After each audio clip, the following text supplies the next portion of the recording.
rainy season, and if you look at the rain chances over the next several days, it's not going to be a washout, but it's the rainy season starts. So look at your 5 for 6 forecast. It's coming out. Now at 10, visiting Plant Vogtle, what the U.S. Energy Secretary and state leaders said about the facility. Plus, hurricane season is around the corner, why the National Weather Service is saying things may be busier than usual. And the story of how a North Augusta man saved a kayaker in distress. As your news at 10 starts right now. Live from Television Park, this is WJBF News Channel 6 at 10 on MeTV.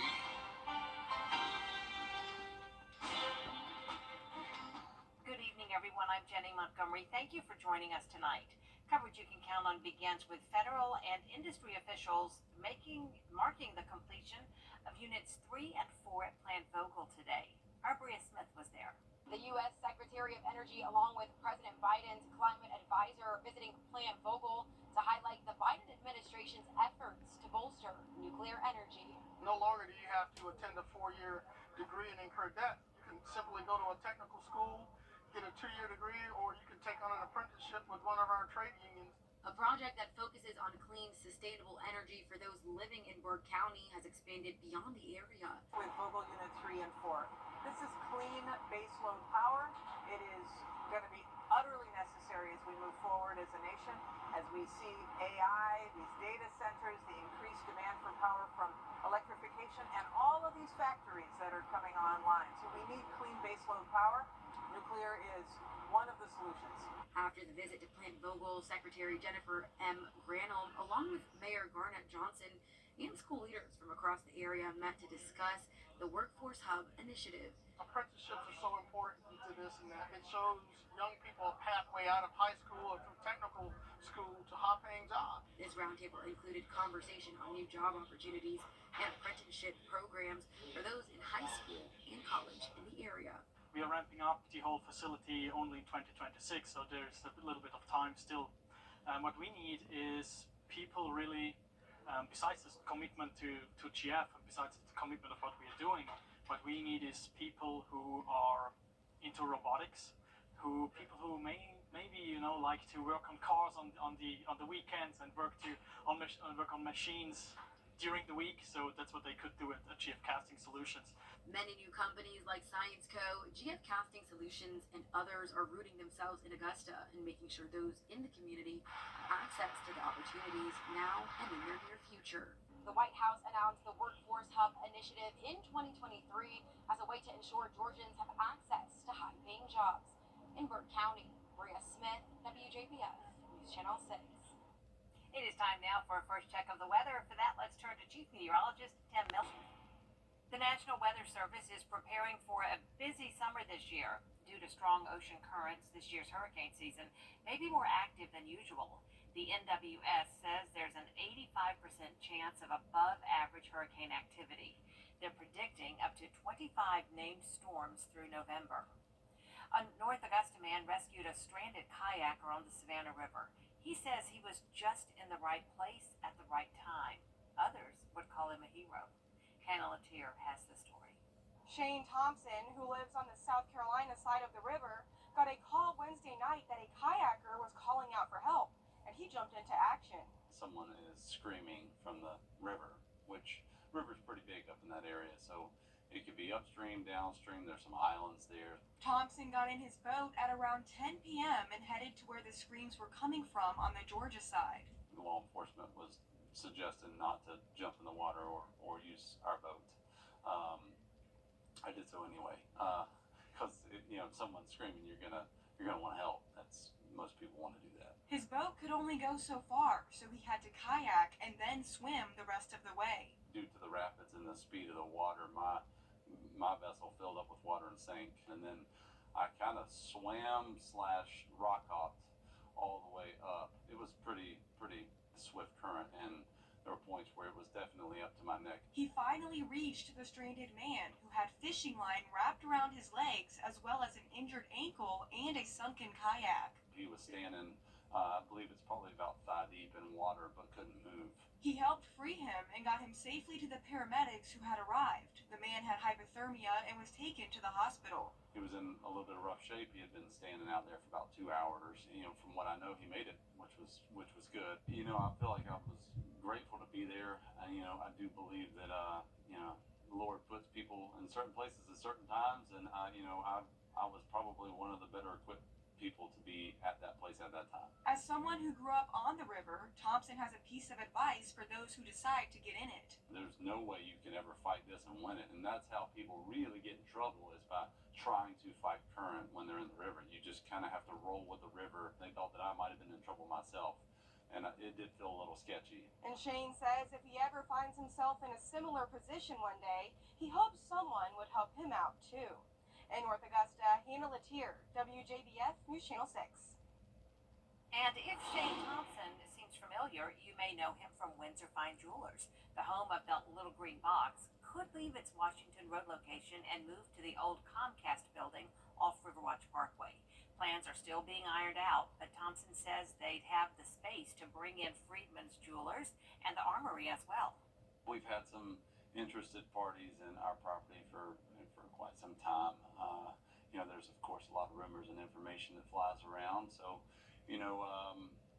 we've been in discussions with a party for quite some time, a number of months, and finally getting to a point where, there may be an opportunity for us to move forward. It's not 100% yet, but it's probably about 90%. 2025 will mark Windsor's 50th anniversary, and Thompson says they're outgrowing their current space. No timeline yet, but he'd like everything to be set in stone in the next few weeks. Still ahead, we go to the commencement ceremony at Augusta Technical College. Well, for someone like me, tomorrow's like Christmas in June because it's the 23 yard sale all along Highway 23. It's going to be yard sale galore from Batesburg, Leesville, all the way to Edgefield. And the weather is going to be perfect for a garage sale. So I'll see you along the road.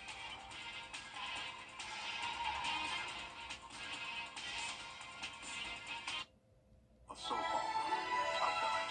Sebastian, as long as you have this outdated bathroom, there can never be anything between us. Sandra, wait. I called the top doctor. Can this bathroom even be safe? Absolutely. Tough, Doctor. This bathroom needs intensive care, no doubt, but I can save it. What about new floors? New cabinets, IT, can do it all. Take the drama out of your bathroom remodel. Call Tut Doctor for a free quote today. It's gonna be okay. If you haven't... That's right. This time of year. Yep. All right. Thank you so much, Tim. The commencement ceremony for Augusta Technical College was held tonight at the James Brown Arena.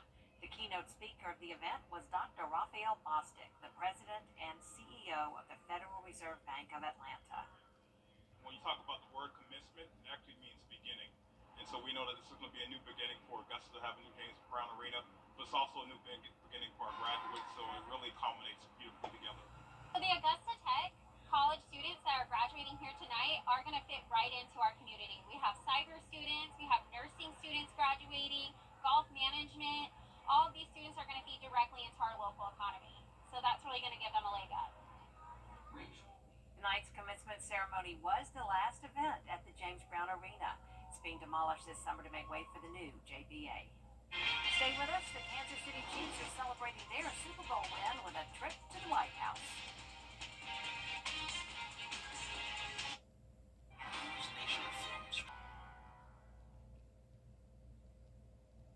The Kansas City Chiefs returned to the White House today to celebrate their Super Bowl win against the San Francisco 49ers. President Joe Biden hosted the team this afternoon. Raquel Martin was there. Welcome back to the White House. Back-to-back Super Bowl champs. Back to back. I kind of like that. The Kansas City Chiefs took another victory lap at the White House. President Biden applauded the team for another outstanding season. Well, I don't think anybody's doubting you now. You fought hard. You kept the faith. And took everyone by surprise when he tried on his newly gifted helmet. It was really cool to see him throw that Chiefs helmet on, and we got that Chiefs kingdom kind of for the rest of the nation to see. Listen, I don't know how many presidents have tried on your team helmet. It's history being made. Star quarterback Patrick Mahomes and head coach Andy Reid spoke to cameras briefly after the event. To be on the stage and get to just look out and see the Washington Monument and all these different things, it's it's a cool moment. Reed thanked the president for highlighting the city's resilience after a gunman opened fire at a Chiefs Super Bowl victory parade earlier this year. Dozens were injured, 11 kids in the hospital. All city rallied around it. That's a neat thing. It didn't matter. You put everything aside, all your beliefs. An unusually camera-shy Travis Kelce bowed out of giving remarks during the event. President Biden, they told me if I came up here, I'd get tased, so I'm going to go back to my spot, right? Chiefs owner Clark Hunt closed the day out and made clear the Chiefs intend to be back on the South Lawn next year. We look forward to the challenge of making this an annual trip.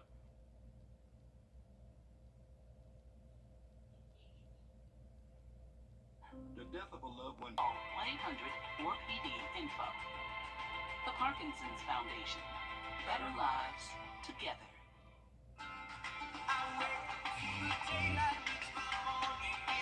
Boy, Rand is a wonderful brother I love very much. He told me I'm a good brother. Yeah, I said thank you. PD info. The Parkinson's Foundation. Better lives together.